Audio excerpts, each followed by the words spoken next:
note that at some point, we hope that Donna Levan will join us. We have a quorum now. But we have a quorum now, so we'll go ahead, but we're anticipating that she will join us from afar. So I welcome everyone. Instructions on exiting the building is you go out that door. There's stairway. Where's the stairway? She can't take the elevator. There's a stairway Next next to to Oh, the that's right, elevator, next to the elevator. and there's another one if you go All the way straight down. down the other end of the building. So take those. It's really bad. You can have a button. Okay, are there any additions, deletions, or changes in order of agenda items? Seeing or hearing none, we'll go to the first item, the agenda memo. Yep, so just as a point, we're working, this is our first meeting using the new agenda center system, so that's something online. So it looks different than it has in the past, so your agenda memo is just in there as the item. So it's just how you get the attachment for the agenda memo into the agenda, so. Okay, We're working out some of the kinks in the process for the agenda center, but Okay. there's nothing specific needed on that okay. number. So then I will open to the public for items not related to the agenda. Brian? Where should I come to speak? Wherever you are, Stay there and visible. speak loudly. There's no microphones in this room. It's- That's Does it the pick up? microphone. Yeah. Yeah, Yeah. yeah, Okay. and we can see you. I'm very sorry that I missed your last meeting. I did watch it on YouTube. I don't know why more people didn't like that video because it was a fantastic meeting. I thought it was awesome.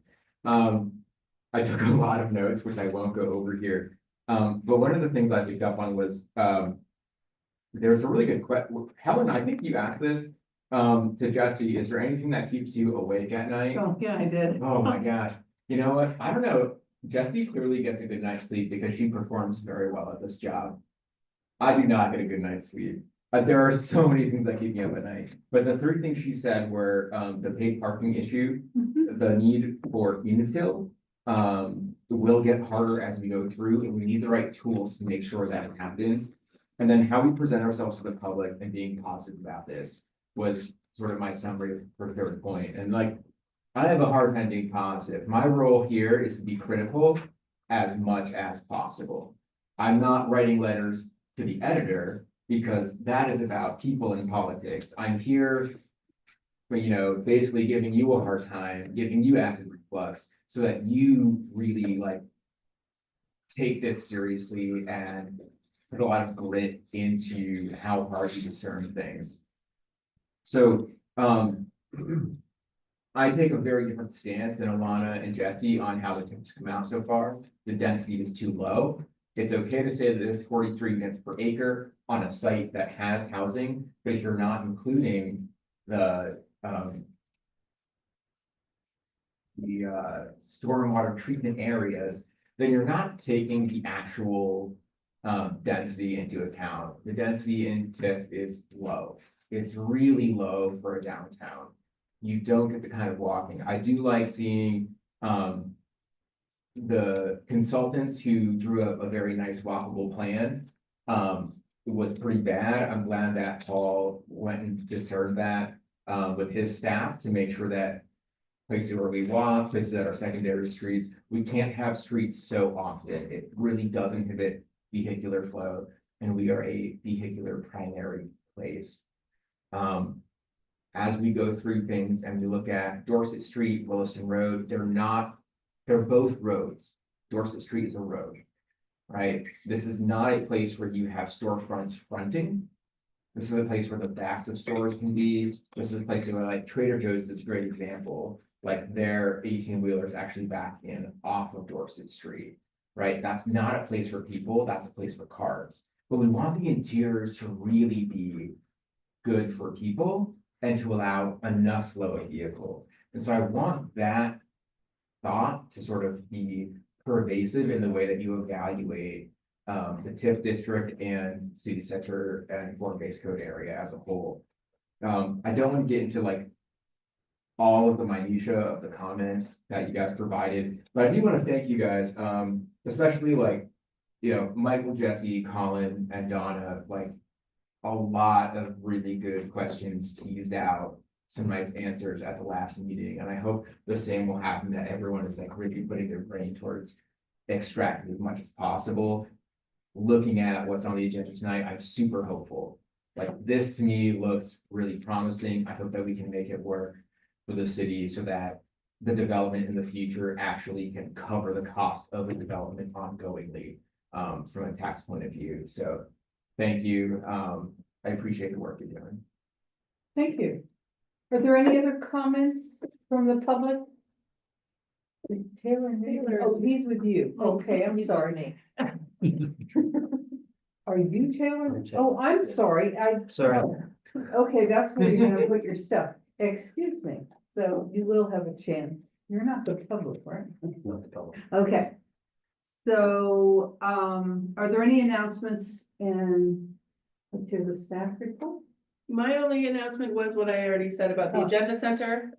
So as you can see, the format was a bit different. We'll be working a bit more on the back end to make it a little more readable and usable, but we're hoping that this will make the different pieces of the agenda more accessible to members of the public in the future. So we're ongoing, but this is the planning commission's first meeting using that tool.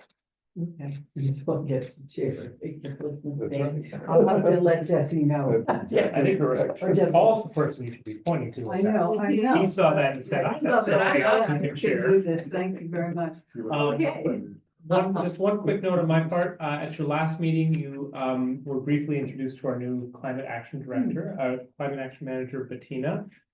She's been getting up to speed in her first 10 days here, and today, she and I met with other staff from the Regional Planning Commission to kick off her first project that she's going to own, which is the update on the data, both in terms of how we're doing overall and then how we are doing on the targets for the climate action plan. So it was adopted in 2022 using pre-pandemic numbers because the pandemic numbers weren't useful, frankly. And so we kicked off this project to do it with the latest data.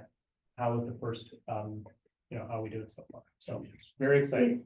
Is Lou Brigitte going to be helping her or? Yep, is he- so the two of them are so working the two of them. right in those two slots right there. Oh, Yeah, so he's doing a lot of the back end data Uh-huh. and she's gonna be managing the project along with Melanie and Anne from the regional planning.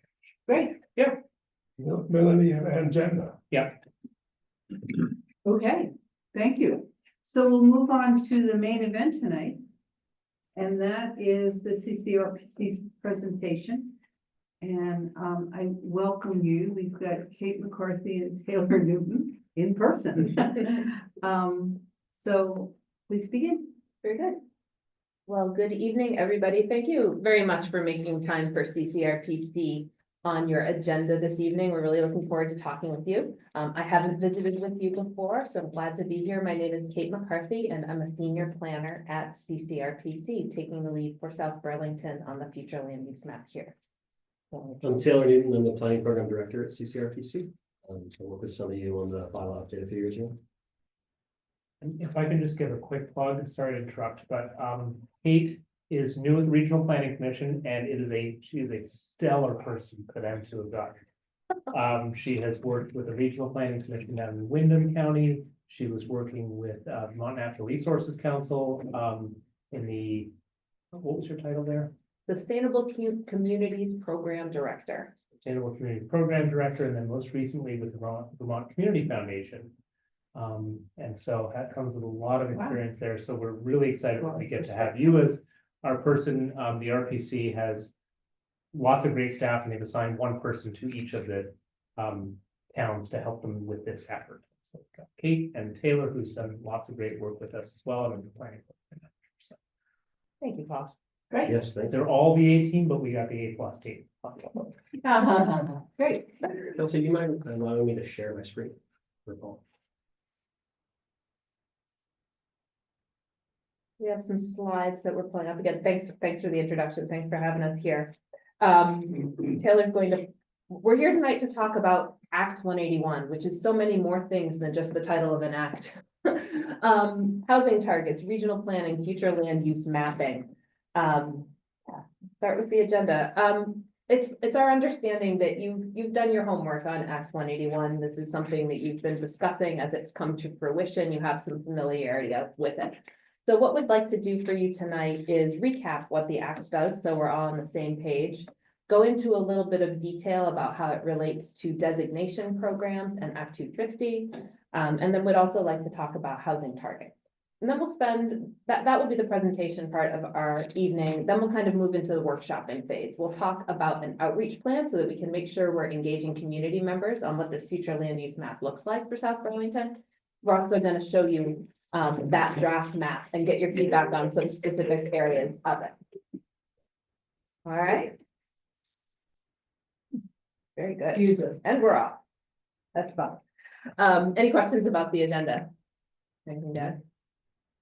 Okay, No, that sounds good. all right. Oh, maybe a question for you. Would you mind being interrupted with questions from the commissioners as you go, or would you like to sort of give us your summary of Act 181 and then we can ask questions? How would you, and then, you know, there's certain, a couple segments. So. Sure. No, thank you for asking that. I'm happy to take questions as we go because there's some complexity to this information and I want to make sure we're digesting it as we move along.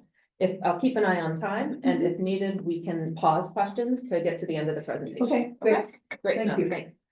So I'm just wanting to start by recapping the why of Act 181. So this act builds on a long-standing planning goal that we've had in Vermont a long time of maintaining Vermont's historic settlement pattern of compact village and urban centers surrounded by rural countryside. This is also called smart growth. We're sitting in smart growth as we speak. You've talked about this as a city with your new town center and other areas. And that's what Act 181 is really focused on. It supports the goal with changes to planning and to regulation, with the hopes that we can promote diverse housing options, that we can use infrastructure more efficiently, that we can streamline permitting, and we can protect natural resources. And the overall theory behind Act 181 is that some areas of Vermont are suitable and ready for growth because of planning, because of infrastructure investments, and because of the local zoning needed to happen. And if we can prioritize those areas and protect other areas, then we can get a good overall outcome for our regions and our state. So that's the big picture here. Thank you. Next, I want to talk a little bit about the how of Act 181 and specifically the regional future land use map. We're going to spend some time with this slide here. So regional planning commissions across the state, there are 11 of us, have always had regional future land use maps, but with Act 181, there are a few changes. So first, these maps now all are going to use the same categories, 11 categories, defined by statute. That's what you're looking at across the top of this slide there. The other change is that the categories are going to translate into the state designation programs like new town centers and neighborhood development areas and to Act 250. And this graphic is that, but I'd like to walk through it. Before I do, I just want to check with planning commission members. Would it be helpful to walk through this slide or do you feel pretty well studied in how all this goes together? Walk through, sure. All right, so like I said, all regional future land use maps are going to use the same 11 categories. And those categories are across the top here. On the left, you see our kind of most compact areas like downtown centers and village centers, new town centers. Those are our growth cores. We also, the next two categories are planned growth area and village areas, which are essentially the neighborhoods surrounding those centers. There's a category called transition areas, that's orange. And those are places where there's currently some commercial development, maybe some residential development where there could be more, but there needs to be some planning, thought, perhaps investment before that can happen. The next category is what we call enterprise areas, kind of lavender, industrial parks, extraction activities, airports, those types of activities are enterprise areas. Resource-based recreation is another category, and that captures things like, you know, Bolton Valley, Kingdom Trail, some of those larger recreation amenities that are really dependent on natural resources around them. And then to the far right, you can see that we've got several categories of rural, because we know that rural comes in different flavors. There are conserved lands and high-value natural resource areas.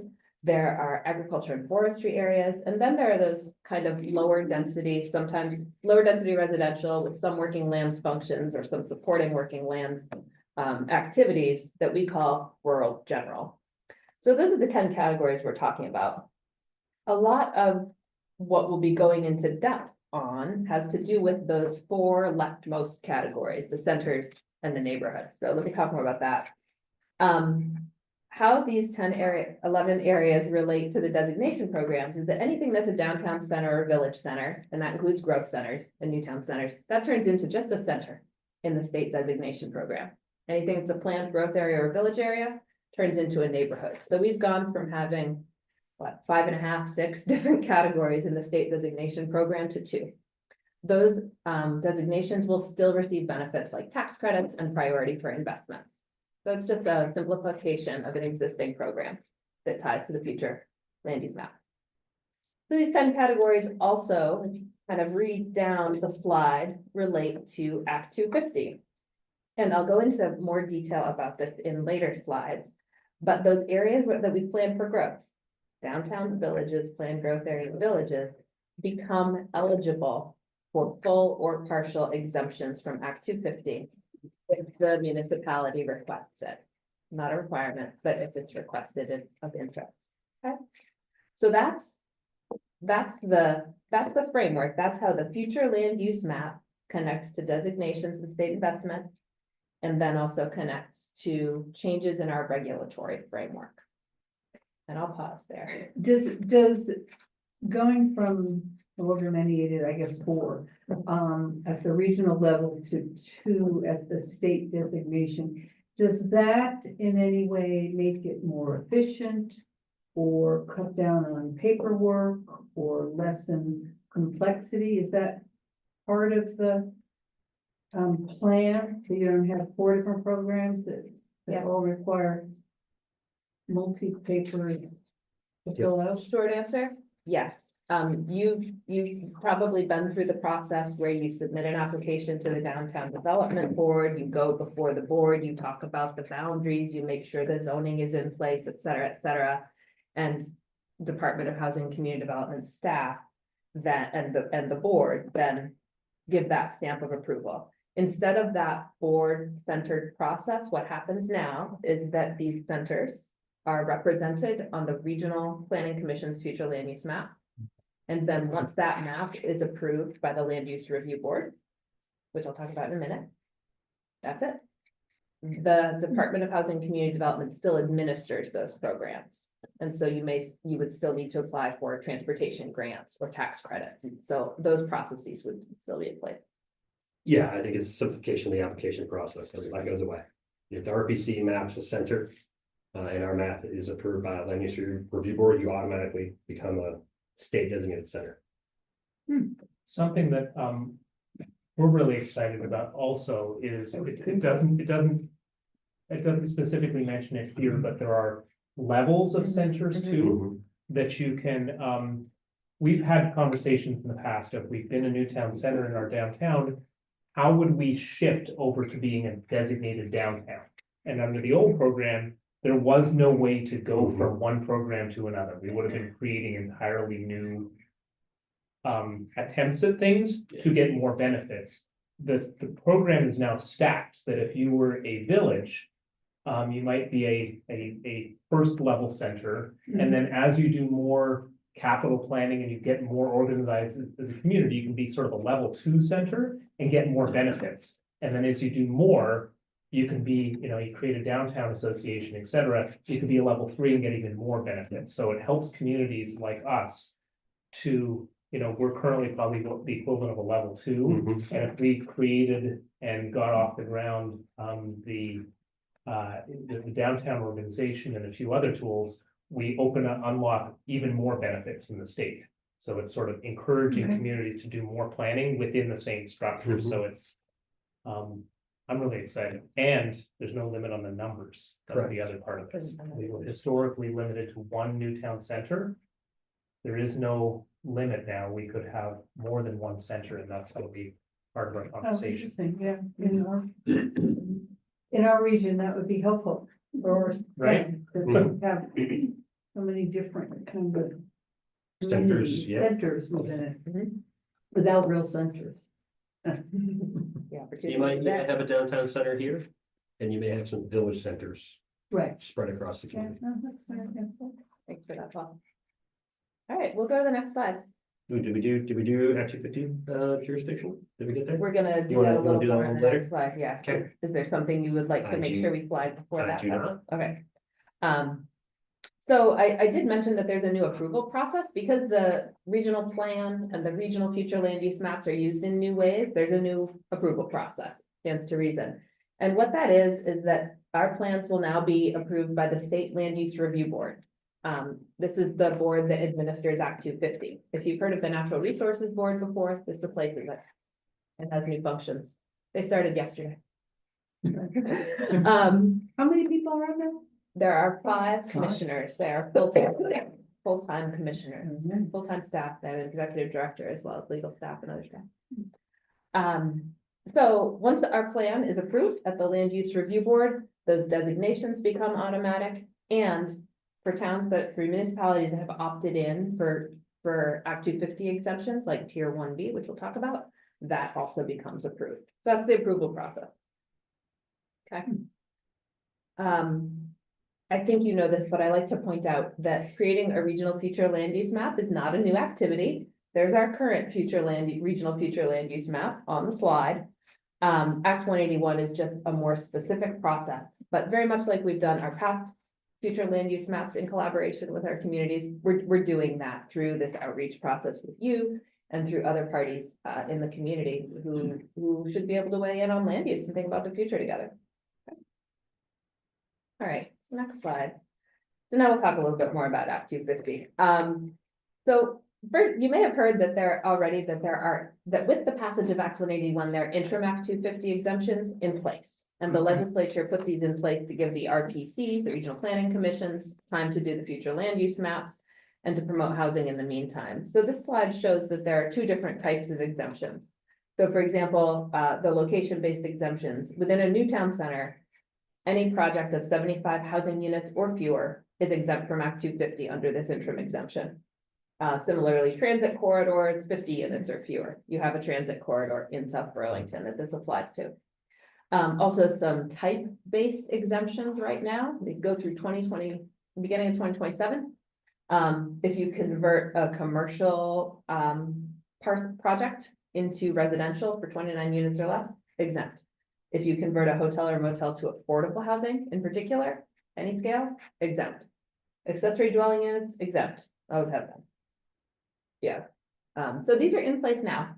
And the process of thinking about Act 250 exemptions is one of whether deciding whether you want to make some of these permanent in the areas where they already exist. Slide. So the interim exemptions get us started, but the RPC mapping process will help further, in collaboration with communities, will help further define that area is eligible for exemption after that. I will talk a little bit about how that works. Kind of an underlying assumption or important thing to know here about Act 250 is that today, whether or not you go through Act 250 depends on how big the project is. Tomorrow, And where it is. less so where it is, I guess a little bit when it comes to priority housing projects and affordable mixed-use housing, there are some locational considerations with the designation. 1 acre town, 10 acre town. 1 acre town, 10 acre town, but we're going further in that direction. So with the, it's going to move to location-based jurisdiction based on these tiers. So tier 1 areas under Act 250 will be those compact areas that are planned for growth. And these can receive full or partial exemption. So the tier 1B areas are probably the ones we're going to talk about the most as a group. The idea here is that for 50 units or fewer, this is focused on housing. There is no Act 250 jurisdiction. Those are areas that we map. We map potentially eligible areas, and then as a municipality, you determine which of those eligible areas you'd like to seek exemption for. Just because areas are eligible, doesn't mean you have to seek Act 250 exemption. Question, let's just municipalities to take over enforcement of existing active permit conditions. Yeah. Does that mean that we're just being trusted to have good zoning, or does that mean there's still a process of like citizen appeal that works in this during the state, or I'm just, yeah. More the first plus something else. So yes, so tier 1A, it's full Act 250 exemption. In order to be eligible for that, you have to meet certain criteria, including solid zoning, including certain design standards. You apply to the Land Use Review Board for that. When it says take over enforcement of existing Act 250 permit conditions, you might have a project in your municipality that was approved with the condition that you had to put in a stoplight if you get up to X number of traffic trips. a Oh, day. that just means like the grandfathering stuff. It's a grandfathering, Okay. and the town takes on the enforcement of those conditions, even though the town didn't create the condition. Gotcha, but it doesn't apply to new development going forward. No, because Well, it would be a project. there would be no by Act project basis. 250 jurisdiction. Gotcha, okay. No, that's a great question. So that question was very helpful for helping me kind of distinguish the difference between tier 1A and tier 1B there. Tier 1A, the municipality is taking on more responsibility and also being able to streamline development by using local zoning instead of having Act 250 as well. I'm going to jump to tier 3.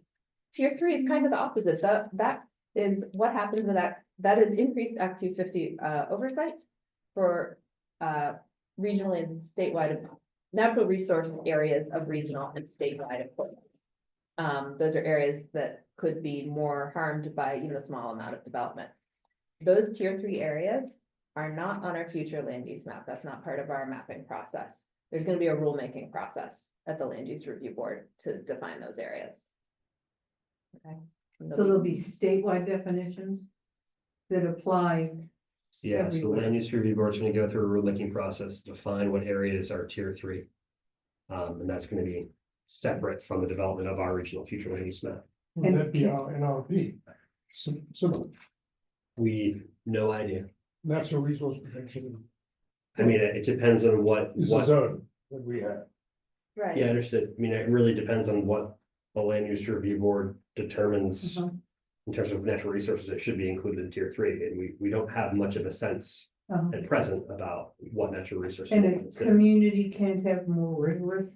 Oh, you certainly can have more rigorous. Yeah, Really? you can, yeah, and can we stop there just for a second to yeah. kind of do the upside down triangle? Yeah. Like, we're thinking of the regional future land use map kind of up here, being very broad. You have 11 categories for the entire county. We can't get too specific. We've got to fit within those categories, and none of them are that well defined besides planned growth area and village area. So we're gonna be really broad up here. And then we really see the municipality's job as getting more specific in your own municipal future land use map, Okay. and then getting even more specific with your regulations themselves. And so, you know, how the Land Use Review Board determines tier 3 and jurisdiction of over natural resources in tier 3 is completely separate in terms of how you, as a municipality, regulate natural resources. Does that make sense? Okay, and it won't well, I guess. It won't supersede, it will just be- They would set the minimum though. It will just be a different set of regulations, right? Just like today. It's just like today, where as a property owner, you're gonna have to go get a permit from the municipality, and you're gonna have to go get a permit from Act 250. And their sets of rules might be different. Like, no, like wetland Mhm. laws are all state laws, so that kind of get into that tier 3 is my But you understanding. also have municipal wetland regulations as well. Right, so those can be different. Those but can be the different. Local ones can't be, less stringent, they can be more stringent than the state ones, It's as they can different now, sets right? of rules, so we don't Okay. have, so. If we were to say that in our NRP, very, very limited development takes place. Whether Act 250 decides that that's tier 2, essentially business as usual, or tier 3 is. Not really that important to us, because Yeah. we've already determined that it's NRP, which is a really Okay. tight box. If it were the inverse, it might be a challenge, you know, for some reason we were to say. We want tons of development in the most sensitive natural resources, and then the state were to say that's a tier 3, then a project might get approved by us and then denied. And the by other, the Act 250, Okay. but we're not in any Okay, scenario understood. like that, Thank you. so. That was helpful. well, just the last thing I wanted to just jump in and add is you could still, even if a whole property is in an area that's like tier 1A or tier 1B, you could still regulate like the wetland and the wetland buffer that's on that property. So like those sort of more micro scale natural resource steep slopes, other things that we Right. regulate in Article 12, we can still regulate on each property, even regardless of which one of these it falls into. Correct. Great, Oh, great okay. addition. Yeah, thank you. Yeah, so this is a regional process where we're thinking at a regional granularity, and locally, you're going to know how you want to manage wetlands, steep slopes, other local conditions and contexts. This will not take that over. They're good Or even questions. on the urban side of the spectrum too, you're gonna have control of the design of your streets, your street specs and like, block length and all those really important considerations to create an urban fabric too. You have more control. We're gonna be up here saying this is a center. Generally, it's mixed use and generally it's pretty dense. That's what we're doing with our map. Okay, thank you. I've Maya? provided these slides to Paul so you can read them again, enjoy them again, absorb them. We know it's a lot of information. I appreciate your questions. Turn over to I'm Taylor. talking about this slide. All right, so along with the development of the regional future land use map, folks also know that the RPC will be responsible for providing municipal housing targets per the Home Act 2 years ago. I don't expect you to read all this, but that responsibility of the RPC is there in bold at the bottom. We've got to take a regional housing target, which we just received from the state last week, and then determine how to disaggregate that to the municipal level. Yeah, go ahead. How does that get enforced? Like if someone says, oh, we don't want to build anything, how do you kind of Sure, push through that? softly. So, That's so good to hear. I think about it this way. I mean, there is no big stick right now. The potential stick is essentially, the Regional Planning Commission could withhold regional approval of your municipal plan. It's very unlikely to happen, but the RPC theoretically could withhold regional approval of a municipal plan. If it's clear that the municipality hasn't included the numerical target, that's an easy one. Or isn't trying. Yeah. Doesn't have action in the municipal plan that they're showing that it's trying to set the regulatory conditions for housing in particular parts of the municipality. Isn't showing progress over time that it's trying to set up regulatory conditions. No. So will the housing targets be just numerical? Housing targets will X be number of numerical. dwelling units, Yes. And we're really gonna leave it to the municipality to plan on, and then it's negotiable between us and you. yeah, maybe. Let's talk about that. Let's talk about process. Yeah. Let's talk about process. My understanding at the moment is that with the current targets, like I understand it's like we're meeting some, but not meeting others, that we're closer than other municipalities in the There are region. various entities setting targets for this. Yes, true. So what I would say is that, forget all that for a second. Last week, as an addendum to the statewide housing needs assessment, the administration, the governor, released housing targets for each regional planning commission. And they provided a range. They provided targets for 2030 and 2050, but let's concentrate on 2050. For 2050, Chittenden County received a range from 17,000 and change to 47,000 and change, I believe is the range. You can tell I have not looked that specifically at it yet, but it's a very wide range. We'll probably also look at the middle, which I believe is about 31,000 units in Chittenden County by 2050. So that's what we're working with, what we got to disaggregate. Before we got that number, literally a year ago, we went to our CCRPC Planning Advisory Committee, which is a committee that's composed of all the planning directors in Chittenden County or planning commission chairs in smaller municipalities. Paul's the chair of that committee. And then we asked that committee, hey, do you want to help us develop a methodology before we get the real target and it gets all political? And And they they have a methodology for disaggregating the 31,000. So they said, yes, let's take an attempt. Let's use a theoretical number and try to get a methodology developed before we get the real number and it gets political. And so Paul, along with 4 other planning directors, helped our staff develop a very basic methodology about how to disaggregate. We did that after looking at a whole bunch of data and other complicated methods to disaggregate the target that we're just continually breaking. I blame Colchester a lot. Colchester broke the model a lot, just because they have a lot of centers and it's very spread out, not a lot of infrastructure. And so we actually settled on a pretty simple method. Here's where we are today. Staff is going to go back to PAC in February, in 2 weeks from now, and we're going to take the numbers we just got, run it through the methodology we created with them, and see if everything still kind of makes sense. If it does, then we're going to probably release those draft targets in March for the general public to see, along with the draft maps for all of Chittenden County. If not, we might go back to the drawing board and spend some more time dialing in that methodology. Generally, I can talk about the methodology generally.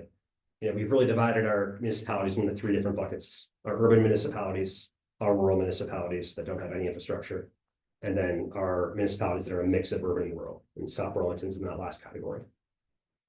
With the urbans, Burlington, Winooski, Essex Junction, we've really just said, you're going to take 30% of the housing target for the region, and we're going to divide that geographically or by acreage, essentially.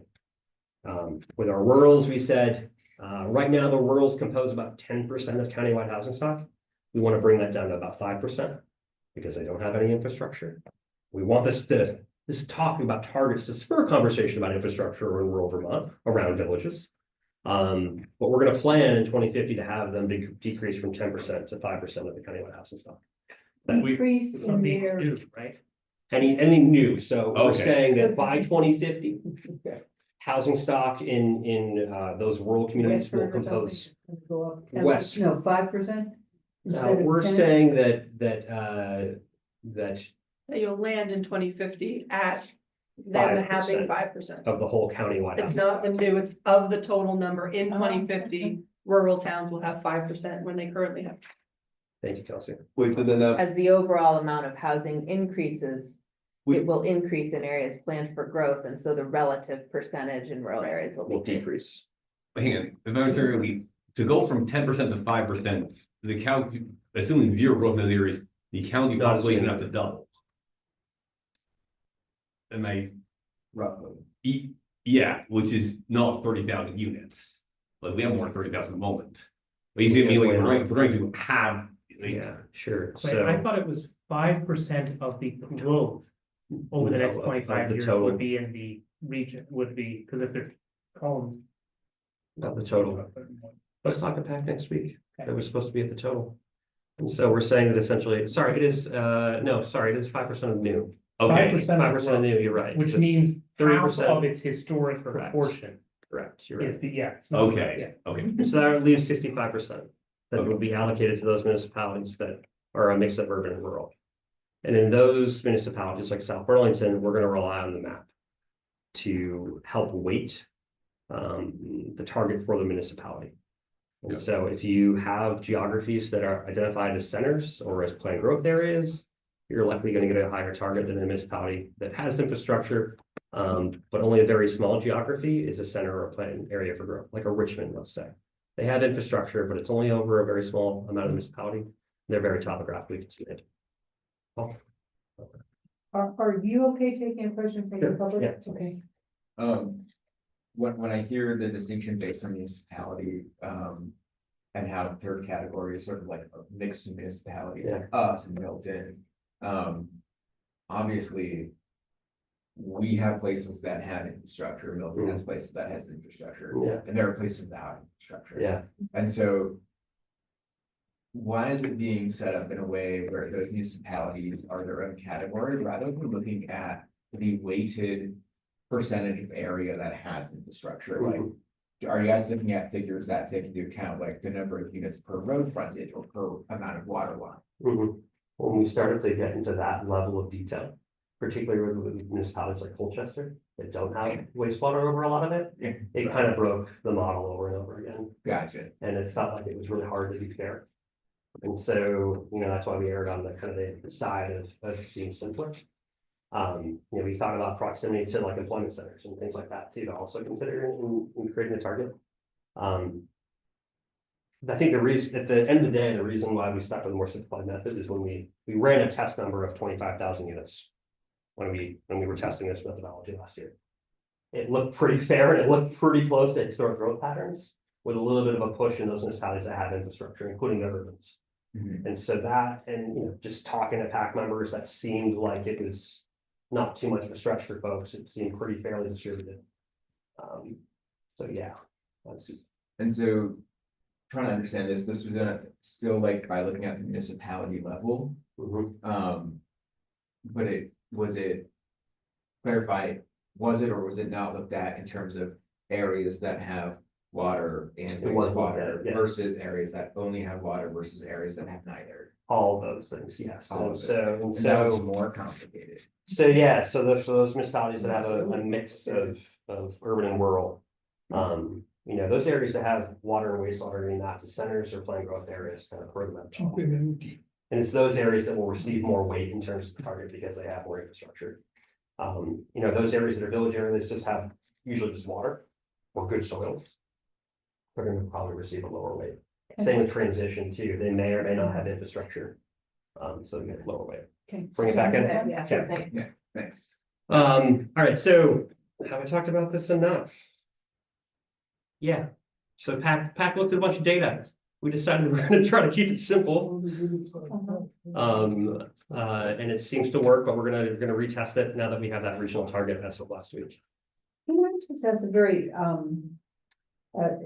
it's not our purview, education, but that's the other big elephant in Montpelier about how to fund it, and there's certainly going to be lots of proposals.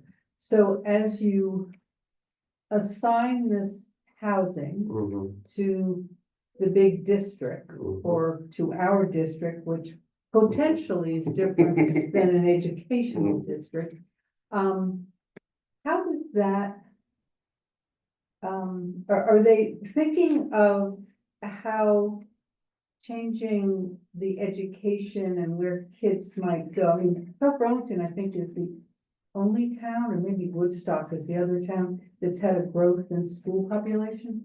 Everyone else purportedly has room. So if we continue to grow at what I suspect will be our target, we won't have the schools. So here's what I can tell you. We did look specifically at water and wastewater capacity in terms of treatment. When we first started this exercise,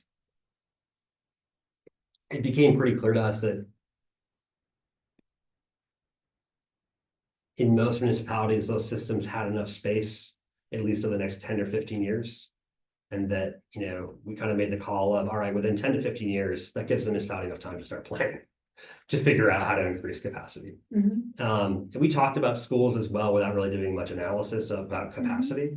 But with, we ended up with a similar kind of philosophy of, yeah, this target might be higher in some municipalities than others. But from our perspective, these targets are going to be, from our perspective, the next 5 years probably is already in the pipeline, right? The next 5 years, Is already in the pipeline. If something is going to be built to meet that 2030 housing target, it's probably already planned or it's already permitted, frankly. Probably. And so, when we start talking about increased need for school capacity, we're probably looking at 5 or more years to allow that school district to do the adequate amount of planning to figure out how to accommodate those students. I think the governor's plan that came out last week, it provides even more questions about, maybe South Burlington is in its own district. Maybe you're sending some South Burlington students that live in your city to a neighboring municipality. I don't know. I don't know what the future brings there. Well, I'm just thinking of Yeah. sort of the impact and then how you plan for that without making, one municipality Bear all have the just costs. an enormous Yeah. educational cost.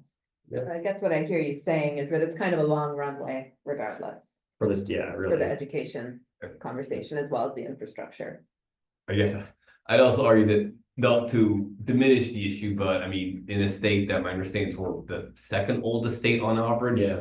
School overcrowding is almost a problem we want to have, or rather indicative of if we were, that is a problem that is fixable.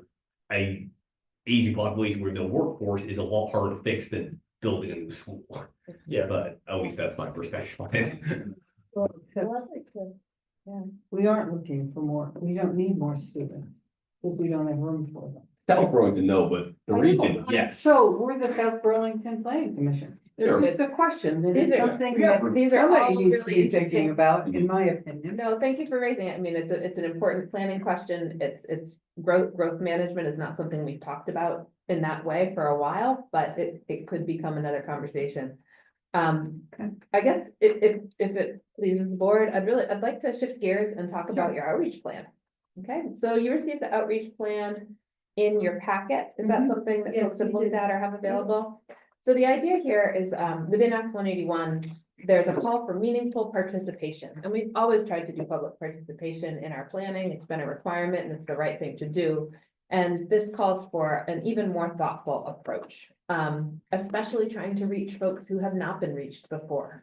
In the bill, it's called environmental justice populations, folks with low incomes, people with language access needs, and BIPOC individuals, Black, Indigenous, and people of color. So we're thinking about how we can build on the good work that you've already done with city plan and other outreach efforts and fill in any gaps that there might be, with a special effort to reach people whose voices aren't heard as much. So I sent you a template which kind of summarizes where you've been, and I've written some things in there, city staff have written some things in there, and I just want to kind of test a couple things with you and see if there's information to add, because what we want to come up with is 2 to 4 activities that CCRPC will do to gather information. So I guess, just going through the plan, what I'd love to hear from you is, based on previous public outreach you've done, you've learned about a lot of things, and we have records of those things. What do you feel like you haven't learned about that's a gap that would inform a regional future land use map? What didn't you hear? Or who didn't you hear from? Well, I don't think we heard from anyone who probably wasn't white Anglo-Saxon or something close to that. Or landowners. We didn't hear from renters. That's probably true too. Mhm. Renters and BIPOC, you know, Mhm. No, thank you for English saying that. speaking, whatever. Working age individuals. Have a number of that population, and I don't think we've heard from them very often or very clearly. Yeah. It's a hard group to engage. Yeah, when you have engaged successfully with that group, what have you done? What works? With reaching. Public listening sessions that are organized here, In the and they're city hall, advertised. those draw in a diversity of people? No, No, they don't really. Oh, okay. For whatever reason, I think that's the challenge. they aren't reached. If it's advertised in a local newspaper or in Front Porch Forum, we'll get some, but we're not getting the people we really want. Yeah, you're not the only ones. It's- young and BIPOC people are treated dismissively when they show up to public events. Hmm. Mhm. Thank you.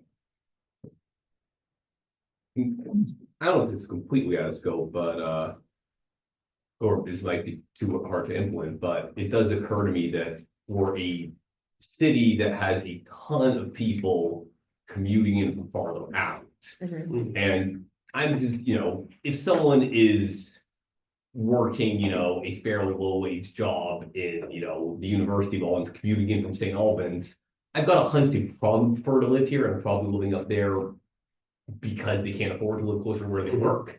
Yeah. Or for maybe more jobs up there. But the point being is, I think there's a large workforce here, and the fact that we've got so many people commuting in to work here makes me think that perhaps there are people that wish they could be residents here, or perhaps would like to if possible. That's, at least, I don't know if that's, I don't exactly know how to engage that Mhm. group, but it's just something No, I don't think about. that's a great question. How do we understand the needs of potential future residents who are Yeah. not here right now? Okay, yeah. Now you probably have to work with the employers Mhm. and That find survey. ways to engage with them that doesn't.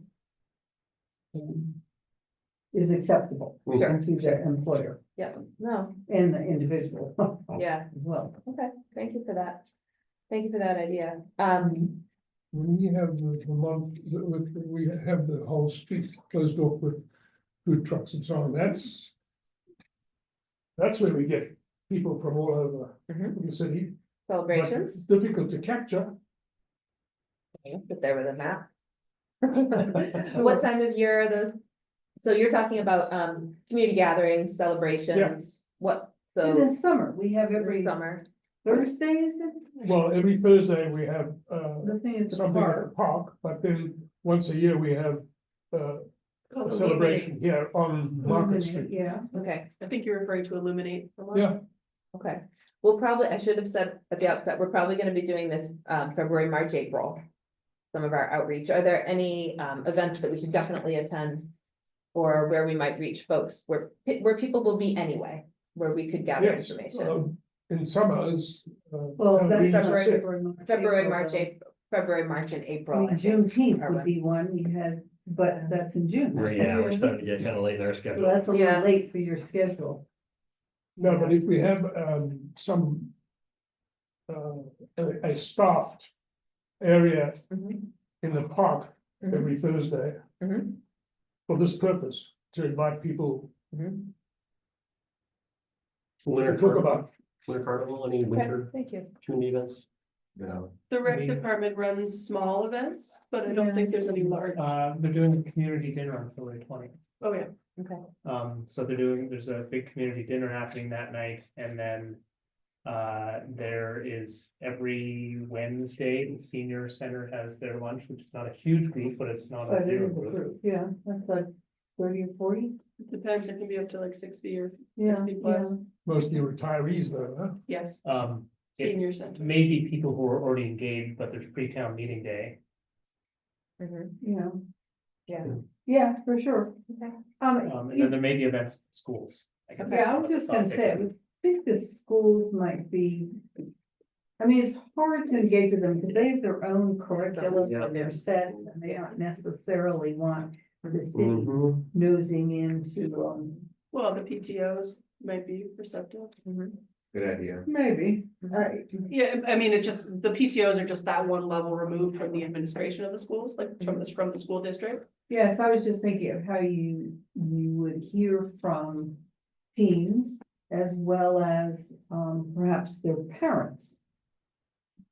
Who might come to the school for an event, and if we can piggyback on that. I think it's a challenge to schedule those, I would put that out there, but I think that's a place where everyone who's young goes, Yeah, so that, and, you know, a bunch, I'm sure, are renters and. Yeah. well, I think I can follow up with a contact from the school that was provided to me, who does, athletics as well as other engagement.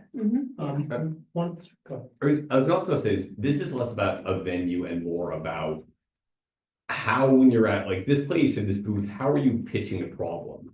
Since I will say, like, talking to a lot of my friends who are predominantly, you know, renters in their 20s, early 30s, I have been shocked at how many people, like, in general, like, very well-educated people and are completely unaware what zoning even is. Like, I never know that, like, wait, there are rules on what you can build and where, because, you know, if you haven't tried to go through the process of building out yourself, you don't really you could go through life without understanding zoning laws even exist. Mhm. So it's just like when someone hears zoning, they just tune out because they think, oh, this is just stupid, the more stuff.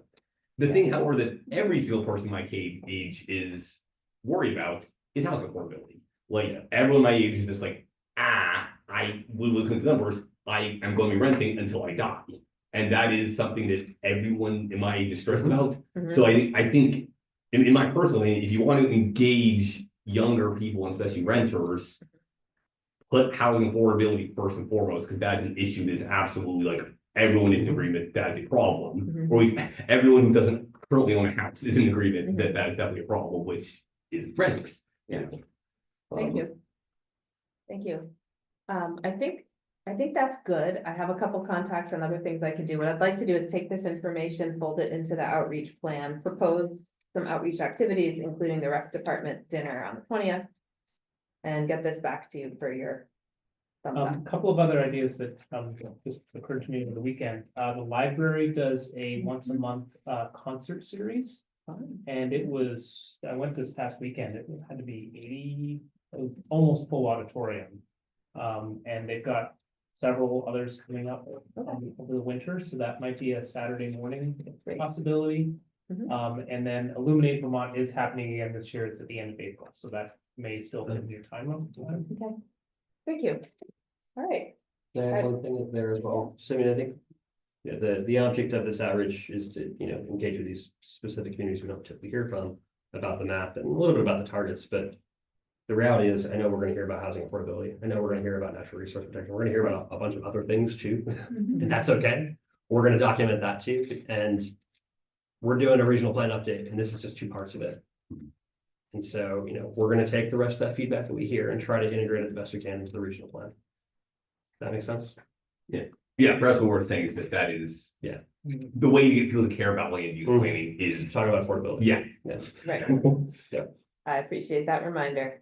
All right, well, we have about 25 minutes left before you wish to move on to your next agenda item, and so what I'd like to do next is move to the map. This is, you've eaten your vegetables and it's time for dessert. We get to look at a map. I'm going to hand out this leaflet, which tells you, these are the land use categories we were talking about earlier. So it's nice to have something to hold as we look at the map, so you can see what we're looking at. This is a smart idea. We should start doing this Handing Yeah, out. like- for you all when we do our maps, because I'm always saying, well, remember the pink is this one. The This is a really good idea, Right, Thank but they you. have to be consistent through all the maps. right? Maybe give like a. It also doesn't Lots of necessarily. Well, then I don't have to be like, well, the mustard is this and the seafoam is this other thing. Or you can have one for each map, but Yeah, this like is a very grid. nice. Yeah. Oh, glad you like it. I like that. Legends are a good Yeah. idea. Good, legendary. All Sue, right, I'm gonna email it to you. oh, thank you. Did you just take a picture of it? I did. Thank you, Paul. All right, so we are going to dive right in and look at the draft, and I'll repeat, draft future land use map for South Burlington. Taylor, please. Well, first off, I want to say we've spent some time with Kelsey and Paul looking at the draft map, making sure that, there are hopefully no giant red flags. I also want to point out that, while we have to do this map within 11 categories prescribed to us by statute, our hope here is to really work with our municipalities to integrate your policy into our regional plan. And that's what our regional future land use plan is, or map is now. We want to do that again, just within these new different 11 typologies. And so we're hoping that a lot of what you see here is really just our translation of what your municipal plan says. Maybe with that little bit more broader, more general kind of tone, because we're operating regionally, not municipally. Why don't you see my screen? You still see the presentation. I have the map up. I was hoping for gasps and, Right, no, surprise. we're on the No, edge of our seats. no one has seen it yet. Got it. Bated breath here. Here we go. So I've zoomed right in on city center. Okay. Can you break out the people at the top? Is that possible to remove Oh, them? great question. Paul has control on people up top. We can shrink out the Go full screen. flyout, right? Could you just full screen it? Oh, sweet, look at that. And that goes minimal. I can just- You could go one more, yeah. Right. Yeah, that's what I was trying to find earlier. Thank you. So we're gonna start with just a broad overview of the map, and then there are maybe 4 or 5 specific areas with like your feedback on. So starting here where we're sitting is a great capture of the smart growth concept. So what you see there is the outline of your neighborhood development, your Newtown Center and neighborhood development area in the dark purple. This is an area planned for growth. And surrounding it, you have the pink, which represents planned growth areas. These are residential areas. They are relatively high density, served by sewer and water. They are connected with things like sidewalks and bike paths and bus routes and driving opportunities. They are areas that are ready for growth. You see the airport's lavender. Green shows areas that are conserved, including some river corridor areas there. It's come out as turquoise, I guess, in this rendering, it's agriculture and forestry land. We looked mostly at larger scale ag forestry, so you might know of some parcels that are, smaller farms that are not captured here. Those would be captured in rural general instead, which still supports working lands uses. We identified for your consideration a couple of other core area or center areas. One of those is over by Farrell, by Farrell. Farrell Drive, Farrell Street. You can see the on the other side, the Burlington Plaza is actually Burlington. But they're cohesive, even though they're in two different municipalities. We thought that this had the form and the potential to become more densely developed and even more neighborhoody. So that's one that we kind of put out there for you. And here's the other, Fayette Drive. And near the Orchard School, I think there's a Hannaford there, right? There's some recent development there that's, built to the street. It's got some connectivity, parking in the rear. Like there's some design there and some aspects of your regulations that make it a potential for a more compact center. And I know you're going to talk more about that later in the agenda as well. So why don't we just zoom out and maybe turn off the parcel line? Sure. If you wouldn't mind.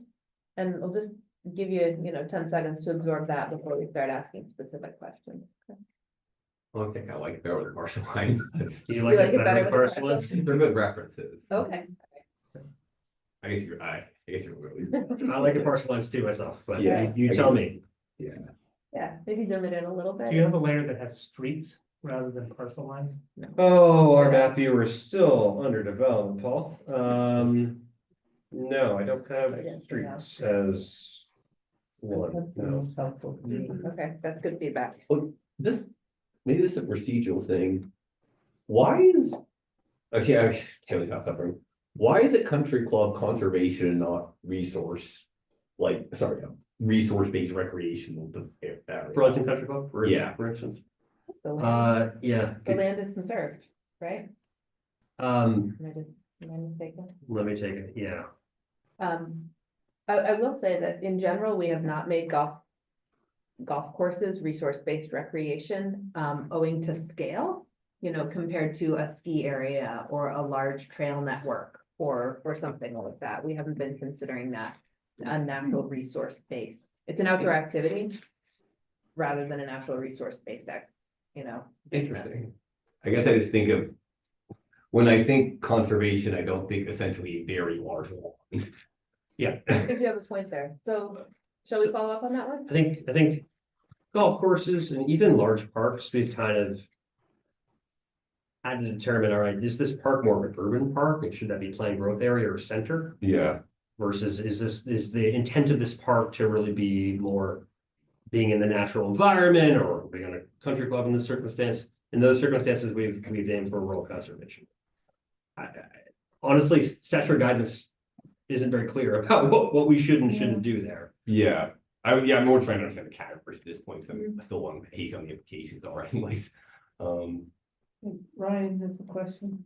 Yeah, Burlington is undergoing an open space plan and that country club will be talked about in that. So that's gonna go on for the next year. I know you're close to the town line and you might be able to run in on that. This one in particular, there's like a private house in the middle of it that is a multi-million dollar house. It's like assessed higher than any house. Oh, there's 4 or 5 houses. In the middle. Yeah. 4 or 5. There's a couple in there. They're not all Yeah, 10 I mean, million, there's but. That's Amy's great, Karen right? house, Like, but there's Yeah. Amy It's just- Karen has another one, and then, It's extra You know, lawn around there's a their bunch. houses. That's why it's great. Okay. Back to South Burlington. Yeah, sorry. but that's, I appreciate that you're thinking at a regional level. We are Don't worry too. about it, it's in Burlington. big golf course, Right, There should be consistency and it's good to Yeah. talk about that, yeah. Most of Vermont National, we've got, in rural general, of course. Okay, so. yeah, so any general questions about what you're seeing so far before we zoom in? Knowing that you're seeing this for the first time and there will be time to absorb it. Paul, did you want to? Well, I think that Michael was about to say that, right in the bot, wait, stop moving around, right in the middle. where it has green with this sort of coming out as little fingers there. Mhm. That property has now been permanently conserved, Mhm. with Vermont Land Trust, the Wheeler Nature Park. The Wheeler Nature Park. Yeah. So, Michael, you look like you were about to say that, so. And I know there's a couple other questions. I was also gonna say, Vermont National is not green, Mhm. whereas the Burlington Country Club is. It's all green, yeah. We will have a consistent policy on how we're dealing with golf courses across the region. Okay. Can't tell you what that's gonna be. So, Thanks. well, Wheeler Good will be, catch. obviously will be green. Okay, thank you. Good catches. Those green lines are wetlands. These here Yeah. likely would be either a river corridor or floodplain. Wetland, Yeah. yeah. What would be the rationale between like, I see Farrell, like the sort of the Farrell neighborhood you got there, and then the one down more kind of near the like Orchard Park and all that stuff. Mhm. Like, this is a future land use, like, I guess my thing, like, in the grand scheme of things, it would be amazing to like link those to sort of make one cohesive area. Mhm. I don't know, I mean, that's definitely very far future, like, because you're gonna be looking at major redevelopment plans through 189, which isn't possible. But the idea, like, it sort of seems to me that, I guess I'm not, I guess I guess I'm like, how long can we think, how much we're trying to like, doing this based on what the existing land use is versus like, in my perfect world, that would sort of be one kind of cohesive corridor of a downtown area. I think throughout this, we're really trying to manage that push-pull of the current land use and any path dependence that is created and the vision that enables us to say, yeah, we can change that. Mhm. So, in this case, if we're thinking out 50 years or so, I think that we were looking at the river corridor, we were looking at the, Champlain Parkway, right? Is that where that's Yeah, That's looking what at? I'm calling it. Yeah. And feeling like connecting those felt like a much longer term thing than Mhm. we were gonna put on this map at this time. Is this sort of like 2050 kind of And vibe? well, here's the reality. I mean, the regional plan is valid for 8 years. Oh, Yeah, okay. It's, we're planning for 50 years, but we're gonna Gotcha. revisit it in 8. And so there's, or before that, it's 4 years if we want. But yeah, we're looking at the 20 to 50 year horizon. It's such a long-term plan, but we're gonna always be looking at it every 8 years. Gotcha. Our town plan has Yeah. to be updated every 8 years as well, so. Maybe one last comment on this, and then I'll try and get your feedback on some more specific areas. So did you have a thought? Well, there, you've got that sort of almost thing called the Eastwoods. Mhm. The parcels to the right Mhm. are also forested. Mhm. And if you put them all together, you said it's about the only, it's the biggest forested area in South Burlington. It's 34 acres plus what's in the Eastwoods. Mhm. Well, I mean, I think there was some controversy on that area, right? Because I think, was it UVM trying to develop one of those parcels a while Well, back? they own it. Yeah, Yeah, they own them both. yeah. And their own, there's another forested area on the south side of Swift Street. Which, I don't know what's written there. Does it say Farrell Street Park? Yeah, that's Is that the forested area? This year. No, Well, that huge parcel is like a mixture of that's. woodland it's- and farm. It's agricultural on the Yeah. south side, where your cursor is. now. Yes, Barger. Yeah, I mean, it's UVM, it's like, I don't know what the longer plan is, but they definitely have fields there. Yeah, so in terms of developing, what ended up defined as rural conservation, the dark green. I can tell you, it's, use the conserved layer from BCGI or West Center for Geographic Information. The most up-to-date one, so conserved lands is a part of that rural conservation. It's floodplain, it's river corridor, it's, I believe, larger wetlands over 5 acres in size, class 1, class 2. That's what ended up as rural conservation. And so, if there's a forested area that's within the sewer service area, we've right now mapped it as plant growth area. And that's where I want to get back to what we talked about earlier, where like, we're way up here regionally, and we got to be consistent region wide. We know that municipally, you're more specific in your plan and you're a lot more specific in your regulations about habitat blocks and protection of habitat blocks. And so that's where there might be, I wouldn't say misalignment, just the maps are showing different things. You're being more specific in terms of your own planning and your regulation. Does that make sense? It's more granular. Yes. Right, Yeah. right. But ultimately, don't you want your map to reflect what really is happening on the ground? It's that combination of what's really happening and planned for on the ground and what could be possible in the future with additional planning. So. Paul, do you wanna? Well, I guess, I think, at least I'm struggling a little bit with, I understand the granularity question, but the map is showing a little bit of both. So like, can you point to, like, right to the right of where your cursor is, like right there? That's a little piece of our habitat block that is like very granular, right down to like around several homes. And looks like that's directly the shape of our habitat block, but then another habitat block that Donna's just pointing out. I'm that's Kelsey. and Kelsey, well, sorry, I'm recognizing that Donna was also in the providing comment, like in that area is a much larger one, but it's not showing up.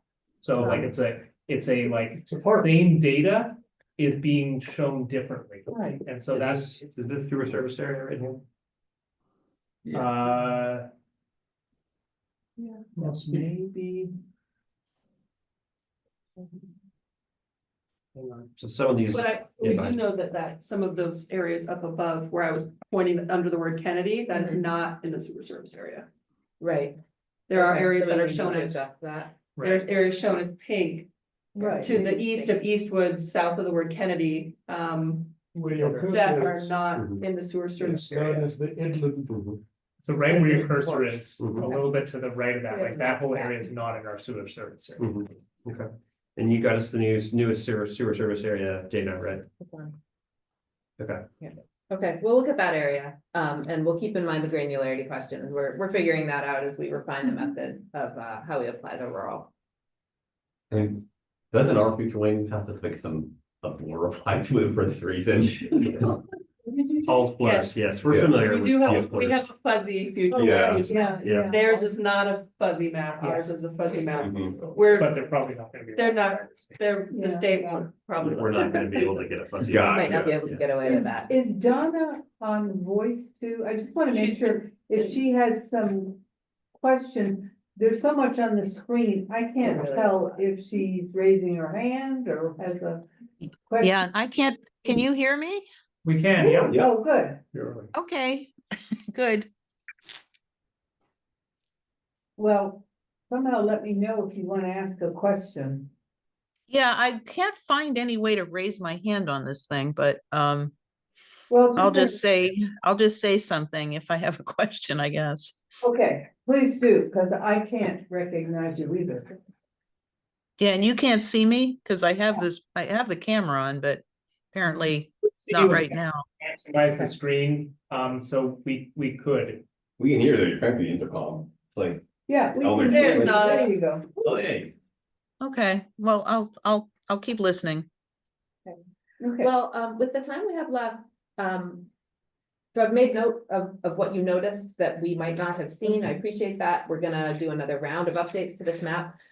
There are some things that, talking with staff, we had questions about that we wanted to bring to you. So I guess for our last few minutes, I'd like to go through those. Okay. All right? Ryan has one quick question. Yeah, about the map, I noticed that there was like a gap on Allen Road, and even when I look at the yellow. Yeah, right, it's surrounded by pink, I'm not sure that there is, It's a very large That's a wetland. lock-in property. isn't a lot of that farmland? It's a very large wet property. That piece, those yellow, it is currently mowed as pasture, sort of farm, open land, but it is very wet. Oh, so it's like a +5 acre wetland, Yes, is what you're saying? that's my And assumption. then the area on the east side of Dorset Street near the golf course, like. It seemed really weird to have. Some rural designation running through in between those neighborhoods that are on Mhm. sewer, when. that is perfectly reasonable infill in a neighborhood. You know, it's like right now it's assessed at 50,000 per acre. And, you know, like those houses are assessed at, hopefully over $1 million per acre. Cause I know my old place was assessed at over $1 million per acre. So like, that's kind of weird to see that part of the golf course running through its rural when it's really just developable backyard. The other side's very different. It has like massing to it. It's connected to a wetland, like that makes sense to be designated rural, but I don't quite see how fingers through a neighborhood are the same kind of thing. And that's just my personal take. All right, so you want to? Thank you. Thank you. All right, so the few areas, so Kennedy and Kimball. So, one of the things we were talking about with staff, we were looking at this area around, Kimball Ave and Kennedy Drive, to determine how to categorize it, because we've got, you know, we've got the housing that's developed there, there may be other development in that area, so it could start becoming more like a center or a node. We wondered if What was the pink right now? Oh, what Is we're that looking- Plain Growth or Village Center? planned growth area is what we have it Can you as put right the now. cursor, I can't read the names of the streets, so that curved one that's This is Kennedy. Kennedy, Okay, and then and this is Kimball, Kimball. and then the other one. You have is Old Old Farm. Farm Road. Okay, thank you. Right, and just for commissioners' context here, so, this is O'Brien Hillside that's Yep. been, largely built. This is where O'Brien Eastview is being built here. Mhm. Old Farm Road is gonna be redirected over to here, right, to the driveway that's across there, so it's Oh, across widening from that the space a little bit. visually Impaired building? Where the driveway is into the bank. So a Oh, little the bit to bank. the Oh, right okay. there. And then this whole area, basically all of this has been preliminarily approved by the DRB for mixed-use, multi-story buildings. So, just in terms of like what the context, that's supposed to be the mixed-use area serving all of the residential behind it. So it seemed like a possible candidate for a node of activity in the future, thinking about that area. When we're saying Village Center, are we assuming that, is that more a function of, is there mixed use versus just pure residential density? Correct. Okay. Yeah. It also has to do with the form, compactness, ability to get around, but mixed uses is one of the criteria, yeah. So is this village center or planned growth area? Which Currently, color we- is it? Currently, we painted it planned growth area pink. And we're asking you Okay, whether, so there's no real village center in South Burlington. but It we is wonder if pink. maybe there should be. Okay, Based so on that's what's your happening here. question. This should be the Should this be a the village other center? pink. More- Okay, I wasn't clear. Yeah, thank you for, Further Getting down Kimball is, commercial, mhm. uh, that would be mixed, I guess. We're gonna talk about tech park in a second. What is sort of the key discriminating factors between downtown versus village center here? Like, for example, why is the area in Shelburne Road and Farrell a downtown versus this one's in village center? Good question, because I ask myself that every day. The reality is this, you know, that they are one category talked about in two different ways in statute. And the reality is we talk about downtown centers and village centers in order to create a very wide net about what a center can be across Vermont. Because it's everything from downtown Burlington to Westford. Are there like regulatory differences in how the two There are are? no regulatory differences. Okay, so about this either. Yeah, penetrating. and which is- so okay. where that line is between what's a downtown center and what's a village center, we're still defining that. Yeah. And we're really kind of hoping to use this time with PCs this next month. to figure that out. And then the distinction maybe that's sort of relevant, most important for this conversation is downtown or village, and then planned growth next to it, Correct. right? So the possibility here of sort of being a focal point of a larger area. Correct. Yeah, we might just Regardless call of it whether a it's center. downtown or village. We might just call it a center for the sake of discussion, and then we can call it a downtown or a village later. Yeah. But should this be identified as a node or a center of development as you're thinking about the future? I mean, I'd argue Or that, of activity, really. yeah, Development and activity. Right, 'cause Development it's not leading to just about activity. amount of development, Of there's a lot of areas of development, it's sort of, is this a center of Function, function functioning Yeah. movement. And maybe activity. more That commercial. drive area is and retail. Retail. 900 to 1,000 units. Yeah, Mhm. yeah. So In addition to a lot of the residential, it's already there, you know, across the street, you know. It's condos, it's a bit suburban in form, but They're all, it's walkable to, you know, what is theoretically this new node that's being created. And I think maybe that's the point, right? Are we Mhm. creating a center point where the existing things can come to on foot? Yeah, I mean, that whole Kennedy Drive, I don't know. I feel it has a huge amount of people living there, you don't have seats, they're all kind of hidden lane condos, but Mhm. I think there's Well, definitely. a hill too. Yeah, I feel there's definitely, it does seem like an area that will be good to encourage growth where we can, because it's, a lot of people could walk that in theory, Mhm. but. Well, we Well, can, let's debate it. we can draft a proposal, Yeah. for what a node or a center might look like there based on the conversation we're having and talking to staff. Shall we try that? yeah, Okay. there's we'll also update that. access to services on Williston Road. Yeah. Yeah, no, yeah. I mean, you've got it, that's the I would airport. definitely agree on that. The Yeah. strip along Williston Road should be a little different color. You're saying the smaller parcels that are Yeah, adjacent. they are a whole bunch of businesses along there. Mhm. Are they airport supporting businesses? Not all. Not Not all necessarily, of them, but they're some are, airport. but not all. There's Burlington Glass and there's car wash. Well, there's a taekwondo, there's all sorts of. But you're saying they're owned by the airport. There's a parts company, So in theory, the airport could demolish all those and make a big runway. Do they own all of them? I don't know that they own all of them, but they own a lot of them. They own a lot of them, but they, I don't think they own Pizza all of RV. them. They own Pizza RV and who does? All right. The airport. Well, and we're a vacuum city. Well, we'll look again at that. Yeah. I want to make sure we get down to Tech Park. Yeah. So that's another place where we're trying to find the right category, and there could be more than one right answer here. The city is being very thoughtful about this area. Our understanding from talking with Paul with the city is that, it provides important office space. Office space is needed. It could be enhanced with amenities for the workers who are there, so they don't have to drive out to get lunch or do errands. There could also be some temporary lodging there for the companies that might be bringing in trainees and things like that. So it could become a more functional or a more amenity-rich office park, but it's not something that you want to become a full-on neighborhood, because it serves a purpose the way it is now. And so we wondered, It serves a purpose, but it's not land efficient. serves a purpose, but it's not land efficient. Is some Right, feedback. so some other uses might be, Sure, like uses Why that, don't you bring it uses up on the that, map? I But guess now, what I, that's what we're talking now as well, right, about our mixed use and industrial zoning. Yeah. Currently still we're discussing. that. right, so we weren't sure what to make it. Interested. I think we are sure. I wanna make sure you can weigh in Yeah, on this. no, I just wanted to also highlight, like you mentioned offices, it's not just offices, it's Thank quite you. a bit It's the of manufacturing. manufacturing, trucking, some other businesses that are more impactful on residential uses than just being an apartment building next to an office building. There's much heavier, not quite heavy industry, but heavier industry than just offices. Thank you, that's important. And- So we were kind of wondering, is this a planned growth area, which is envisioned as including future residential? Is this more of a transition or an enterprise area? Is it a planned growth area that doesn't have residential? Does it have a role to play within the overall fabric of the planned growth swath that we have? So we wanted to bring this to your attention and just get some reactions. Tom, did you want to make a comment quickly? Oh, sure.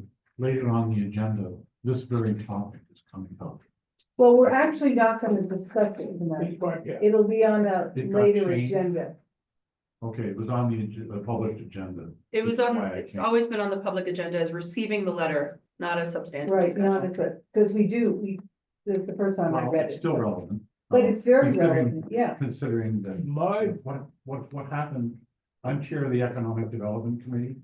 And we had actually been, Kelsey, on behalf of the planning commission, requested some feedback on that very topic of what to do with that whole zoning Right. district, which is extensive. It Mhm. isn't just Tech Park, it extends down behind the airport. Well, and Meadowlands too, you know, Yes. another tech. And then, so we did some, quite a bit of homework on this. We know we don't have all the answers, although we have some talent. So we reached out and got a lot of feedback. It's summarized in the letter that Right. was submitted. And it'll be on another agenda, so we can more fully discuss it and have your committee and You're telling me to shut up. Well, Sort of. Maybe I should read the letter, maybe. Well, I Liz, but I don't know I about. said, shut up. I know, I'm just thinking it's a good question, but So it's a question that others are asking Yeah, as well, that as others- we I think mean, about the future of it, so I appreciate knowing that. My personal thought was there's still a lot of discussions over what the kind of long-term vision exactly for what the space is, and at least in my, maybe I don't understand the category well, planned growth area seems like a flexible enough catch-all that it might work Yeah. well for here as is. Like, I know it's very different from other areas on this map that are also planned growth area, but I guess I don't immediately see something that's clearly I mean, if we're justifying enterprises like airports or very large scale stuff, I'm not like, it seems, I guess, planned growth seems fuzzy enough to encompass the way we're using it, but I might be wrong. Can I ask a question? What's an enterprise area? Yeah, enterprise areas essentially were intended for like industrial uses, extraction. We're using it for the airport. Statute. Yeah, statute defines it as that. Okay, well, you wanted us to talk about tech park. Yeah, And you have. Okay, and Donna had a comment. I couldn't read it, Donna. Do you want to say it? Yeah, I just wondered, since FedEx is a pretty prominent location in that park, isn't that a 24-hour operation, and doesn't that really affect the ability to use it for residential? I'll put, Thank you. It's in the area between Yeah. the we've already done the drive homework on that it. you drive and the highway. So- On Logic is there too. So the question I think is not necessarily, we're not answering the question, what kind of housing or should housing be allowed in this Right. area and all those questions, that's what the Economic Development Committee has done work on, that's what you have a letter on, that will be on a future agenda for further discussion.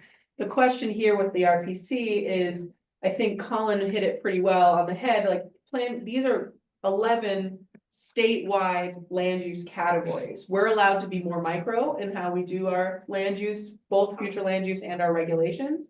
That's the South Burlington conversation. But is it appropriate here for, could you have, I guess the question is, can you have a planned growth area where then the regulations at the city level say no permanent housing? So if that's possible, my interpretation. if that's We'll learn Taylor's together. interpretation of My something that's interpretation will be possible. that is possible, I mean, Right, probably growing. but I No, know it's this, and I think that certainly possible. you guys are gonna be talking over the next couple months about this area, right, and making some decisions. Donna, did you So- have a comment? Or did you already make it? I just heard you. Yeah, I think I already made it. I'm just sort of catching up a little late on, what exactly the discussion is. So, and understanding these maps. So, Well, the maps are a regional look at the region. Future land use. Future land use, and the conversation kind of is, does this look right for South Burlington, or what we know to be South Burlington now? And then the conversation is, are there ways to enhance it, have another little village node, or? That's right. And I will say, just a point of reference on the agenda, that is the end of our specific questions, knowing that you have more to discuss today that relates to what we're doing. So this has been very helpful. Just one more note on the Tech Park, Meadowlands, Gregory Drive area. Staff's been having several conversations with the Regional Planning Commission about, it needs to be looked at consistently, both within our region and statewide. And what do these categories mean? Some of these things won't frankly be answered until all this is submitted to the State Land Use Regulatory Board. But I think one of the questions we're wrestling, Colin, is exactly what you hit the nail on the head of. As the RPCs look at the statutory definition for these categories, the planned growth area talks about areas that are intended to see additional development. That is, consistent with our economic development goals in that area.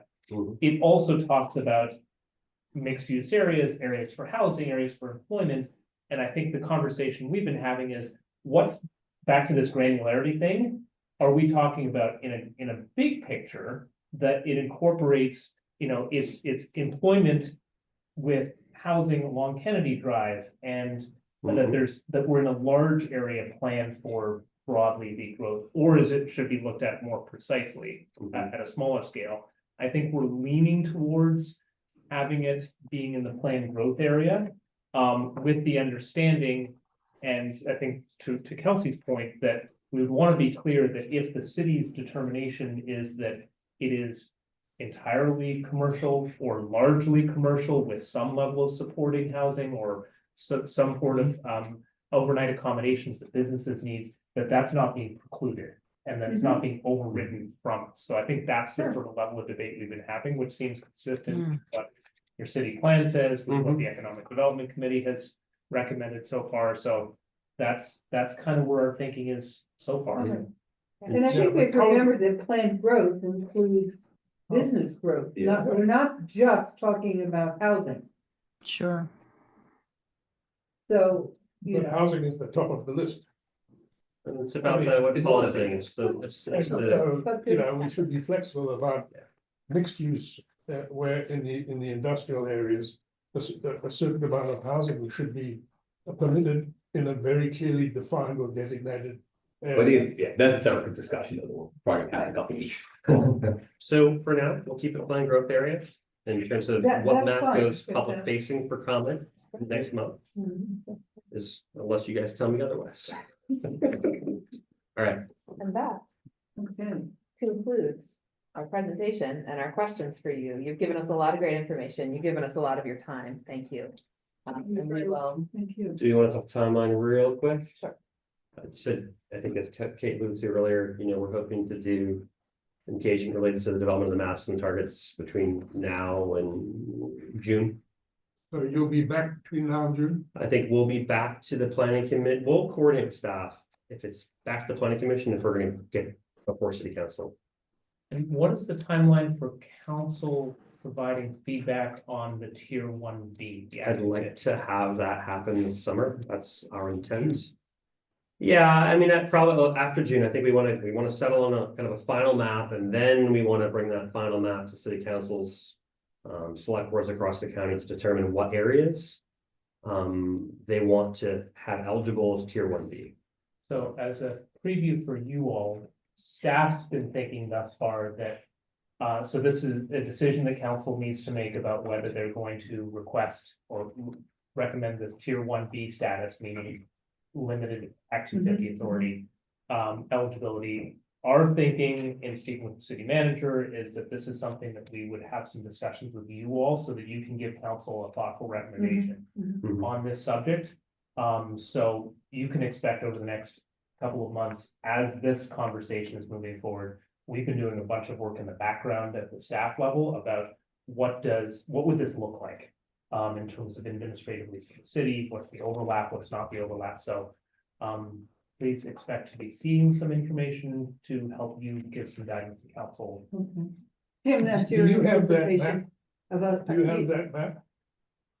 The council's anticipation is that the planning commission give you some feedback on it. So you want us to chew it and then give it, okay. They don't have the map yet, they'll have the map once we do some Fix it. editing and have something public I facing. thought maybe we could play with it. We haven't let anyone play with it out in the open yet. We want to be a little bit more finalized before we let people navigate on their own and comment on it. like the But spirit of your request. it will be available, we're hoping probably early to mid-March, public facing. Maybe we'll let Paul get a link and you can play with it a little bit with you guys in a planning commission meeting or something. Sorry, I'm being controlled. No, we'll have to do that on our own time. Okay, All right, Okay, well, thanks, thank you folks. very much. That Are you was really sticking around helpful. for the next part of this, or are you gonna take off? can't. Okay, because if you are sticking around, can I have you bring that map back up? Because it's a nice map on the Shelburne Road area. Sure. You bet. So we thought that this would be a good opportunity to have you begin to think about that purple area along Shelburne Road, centered on Fayette Road, about what that might look like to begin to think not just from the regional plan, which is step one in all this, but as a community, we've never been afforded the opportunity through the state statutes to really target an area and begin to look at how we can get benefits in an area. In some ways, I sort of liken this to the 1980 South Burlington Comprehensive Plan said, should we have a city center? And then the next plan said, we should have a city center. The 2024 city plan says, we should begin to think about an area along Shelburne Road. So now we're sort of in that realm. So the map that's up there, we spent some time with Taylor and Kate sort of identifying what might the parameters of an area be, both in terms of how do people use Shelburne Road? Frankly, there's a lot of nodes of activity along Shelburne Road. That create Children's Street undiscovered. Shelburne Street north of 189, Shelburne Road south of 189, because it's owned by the city of Burlington Road North. Right. Can you make that even bigger? Yeah. Sure, how broader? Yeah. The other way. Oh, the other way. Oh, sorry, you I would mean, like I to zoom want the, in, yeah, got it. thank you. So right where Taylor's cursor is, and just south of there is where Larkin Terrace, where the building that has Blissby was built recently. They've gotten approved for a master plan that will include, I believe, at least 5 new buildings right where you're seeing it there. And then 2 more where Old Orchard Park is, which is where you see those little squares. So just the one developer has gotten approval for a master plan for several more buildings in that area and parkland. North of that, And right, are those housing buildings? combination. A combination. Hotel, Bottom it's at a has master plan business. level, but business, hotel, housing, whole combination. And there's a range of scales of housing as well, I think all the way down to duplex. Yeah. Okay. And then right where the cursor is now is the Lowe's site. For those who've been around a very long time, this was way back when approved as the Southlands development. If you're ever wondering why there's this funny little strip of on-street parking right along Fayette Road, it's because it was intended to be faced with smaller scale commercial. There's 2 or 3 or 4 fairly large development sites still available there. So as we think about what's an area where we could see investment and growth in an area where we already have all the infrastructure, we have transit service, water lines, sewer, et cetera, this seems like a really good opportunity. And it's walkable. And it's Services. walkable. The school is across the street, the Orchard School. This year, thanks to what you submitted last year and the council approved last year, we are doing a Shelburne Roads crossing study to how can we make pedestrian crossing at these lit intersections a lot better than they are now. Right. At the very south end of this is the Lakeview sort of complex there that has the Eagles. The Eagles Club. That's important because that building and a couple of other buildings are on the state register of historic places, Oh, really? which is one of the criteria to get to the higher levels of designations in the state. So we can potentially make use of some of these areas to qualify to start to get some of the other benefits. So this is why we've been beginning to look at this area.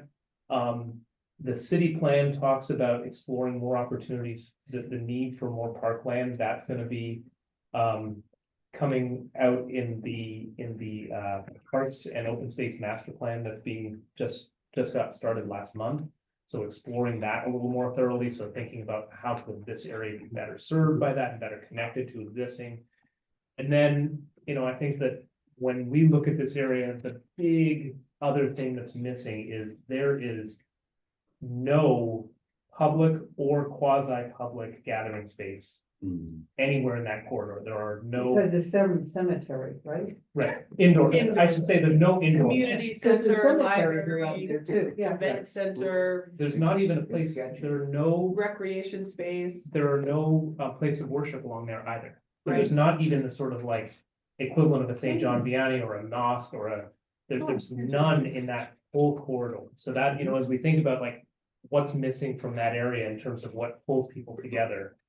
So part of thinking about this area would be beginning to think about how do we start to develop a plan for concentrating future investment in the city. And, we might look to next year or the year after a area plan to say, what are the missing puzzle pieces and how can we begin to bring them together? And we wanted to get your initial thoughts on, are we on the right track thinking about this stuff?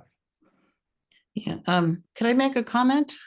I heard a comment that that this was a pedestrian, well, it was a pedestrian scale, which it could be, but I think this whole area has been a real concern of bike and ped for a long time, that people cannot cross Shelburne Road, which means that really on the west side of Shelburne Road, it is not pedestrian friendly, it is not bike friendly. It's actually one of the most dangerous places in the city if you're a pedestrian. And I think that needs to be addressed along with the master plan. It's like, how do you make this into something that is more accessible to pedestrians? And, you can't really even get anywhere on foot without some, facing some pretty dangerous places.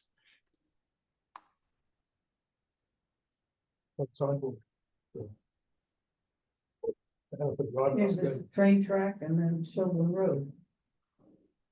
Right, there's certainly, there are Barriers. figurative and literal barriers. I'm sorry, here is, so, yeah, just one comment, so, just for, also just a quick background, I'm also, very town, this is kind of from the traffic engineer in me, and what is looking at one sort of big difference between this area and our current downtown area is Shelburne Road here is the primary north-south route in the western half of the state. Like Dorset and Williston Road, on the surface they kind of look similar, but like Dorset and Williston, you can theoretically, it's mostly local traffic and there are ways to kind of mitigate that. Shelburne Road is always going to be a truck route, barring building an interstate in like Hinesburg or something, which I think is even less likely. And so I think we need to sort of factor in account.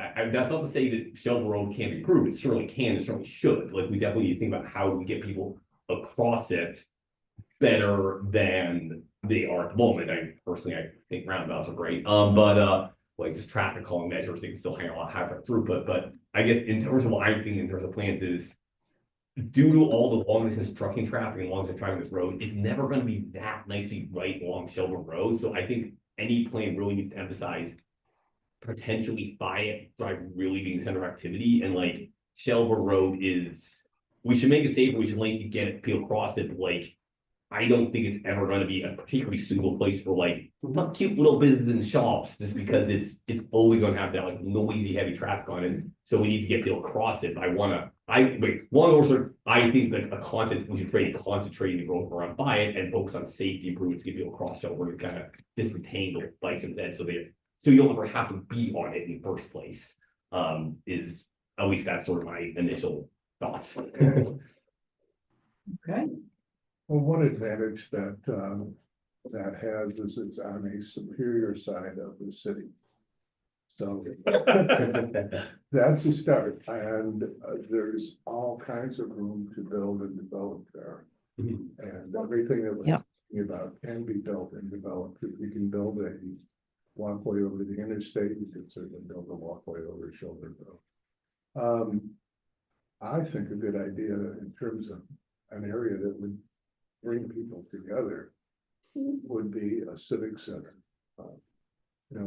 Chittenden County does not have a facility really that UPM could use for sporting events, for basketball games, for concerts, for all kinds of stuff. I mean, there's room, I think, there to do that you can actually have be the whole area, this whole quarter of Vermont area that would be for, would be a municipal center like most cities have. I think we could do that. I think that would be an incredible enhancement for the city of South Burlington. This is, my area, the city over there, and are there ownership issues? There's Hannaford and. Quite a few. There are quite a few open lots, that There's a belong lot to of the open market, property. among others. Yeah. Well, we had talked about a civic center and a baseball field and Hannaford's, what's a. Yep. What is it, British, not British, Danish company that owns it? I mean, Dorm was talking about moving Centennial Field there. Yeah, yeah, and we had explored that, but, the property owners didn't, I guess. that but wasn't their vision, they wanted to build a new Hannaford.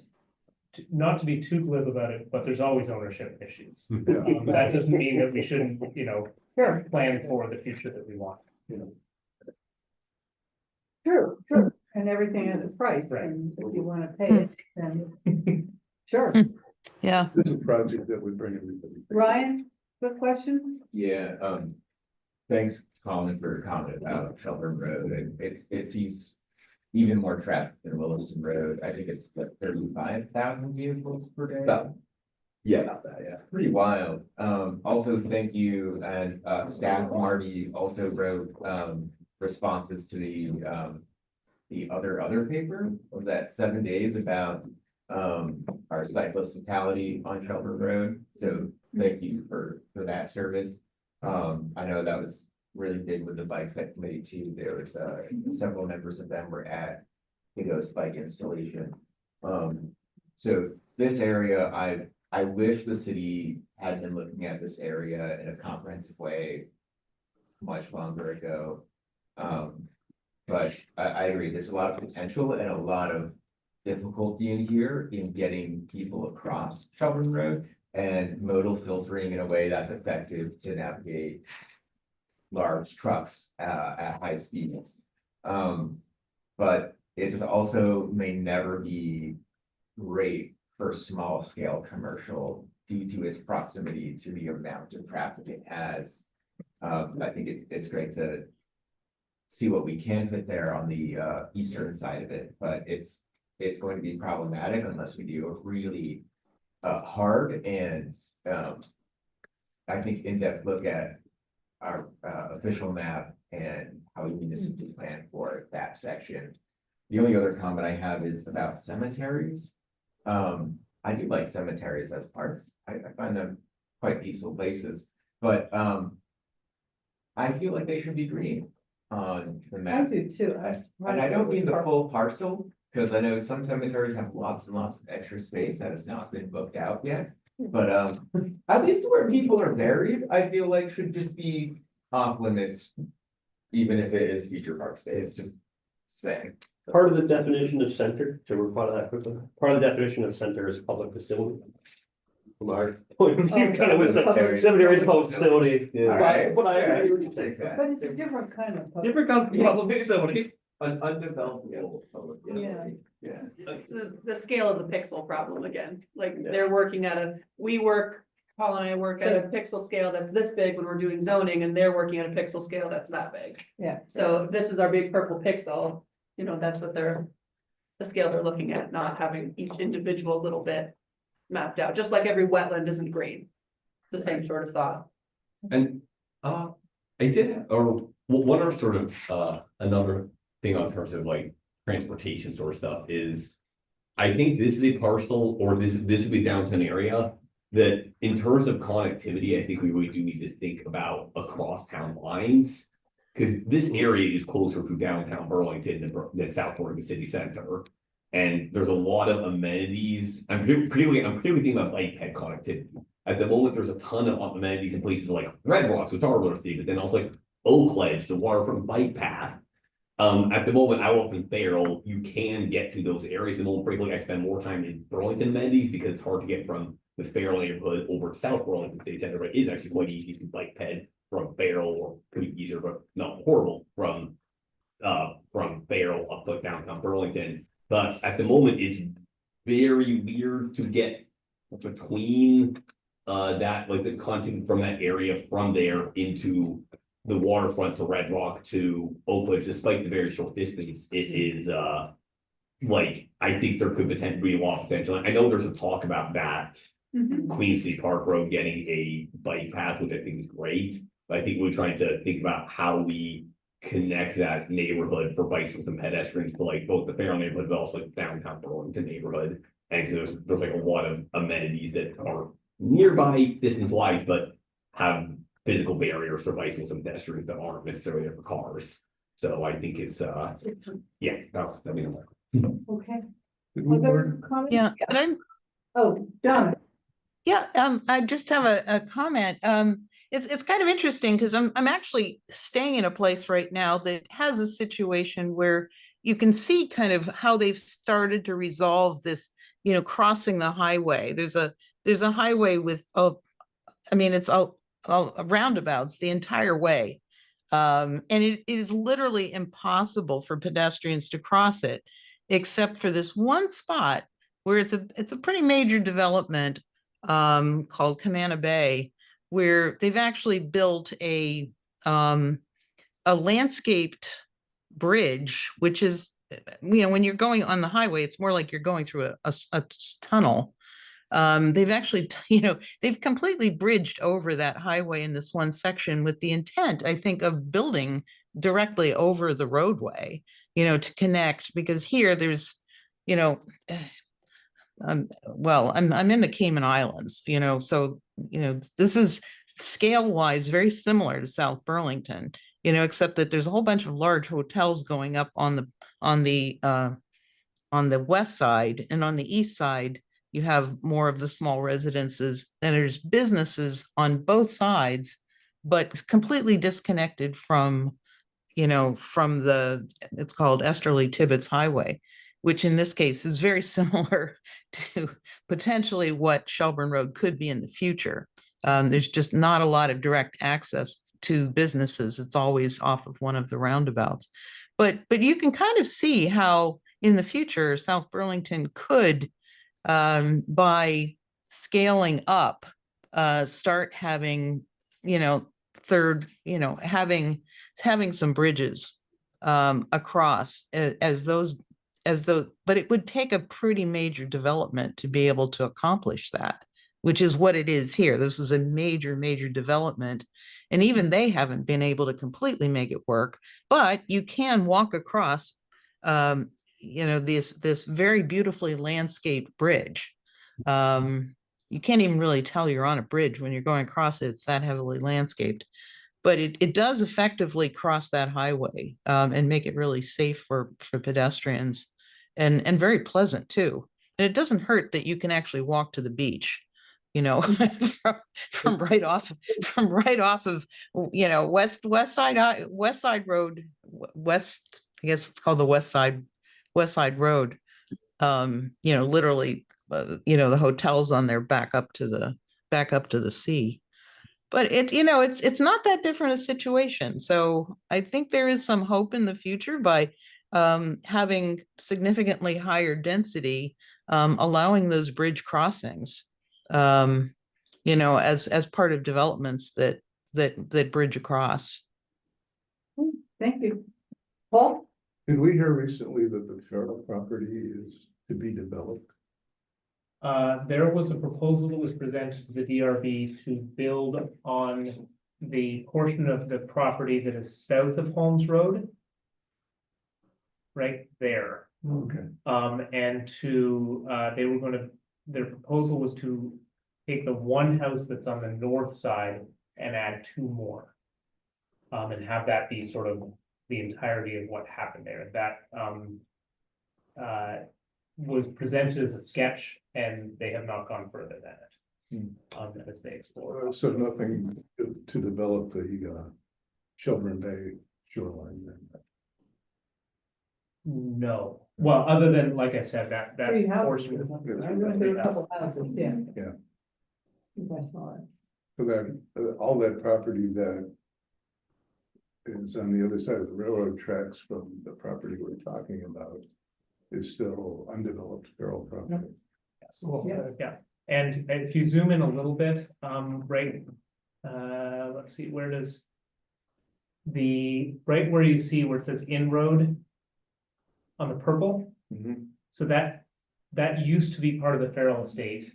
That is now owned by the folks who own Larkin Terrace and Old Orchard Park, so it's owned by That's what- Joe Larkin, so that was separated out, they made a deal to.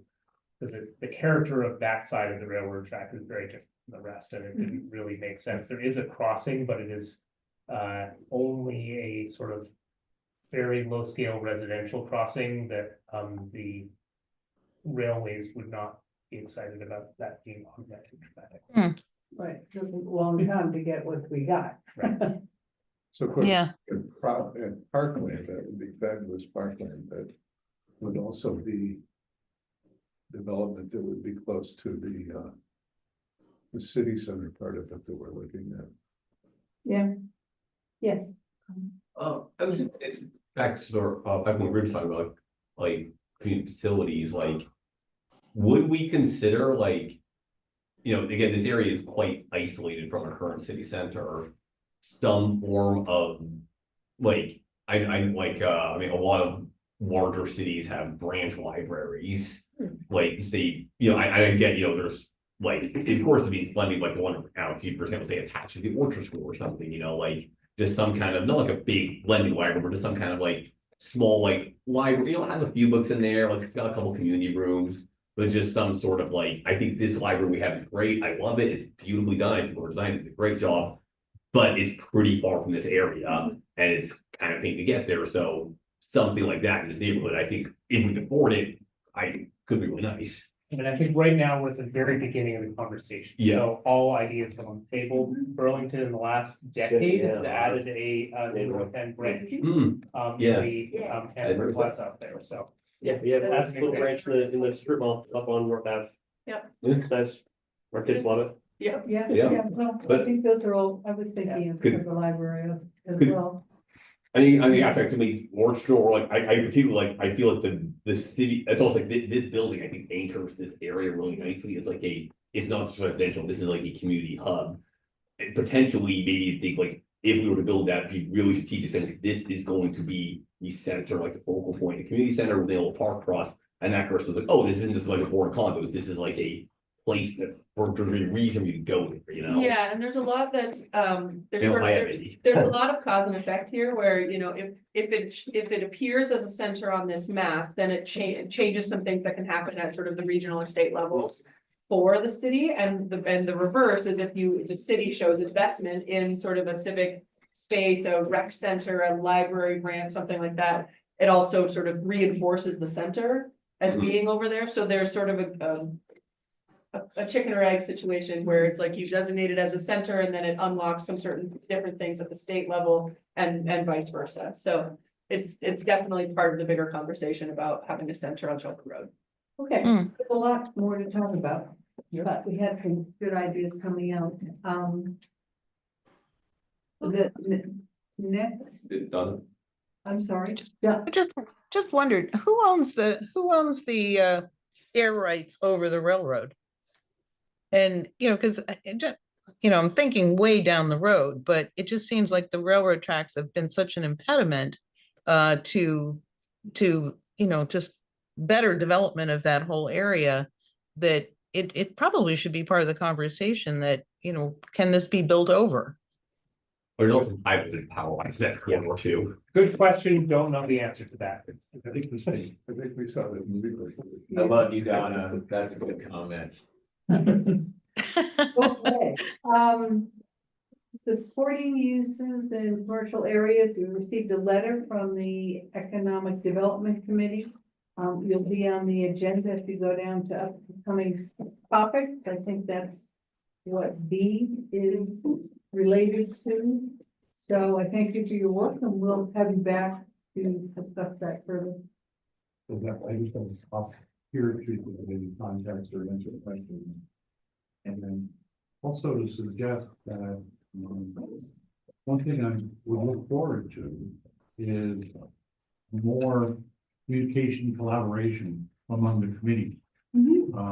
I've already appeared at what was the Affordable Housing Committee.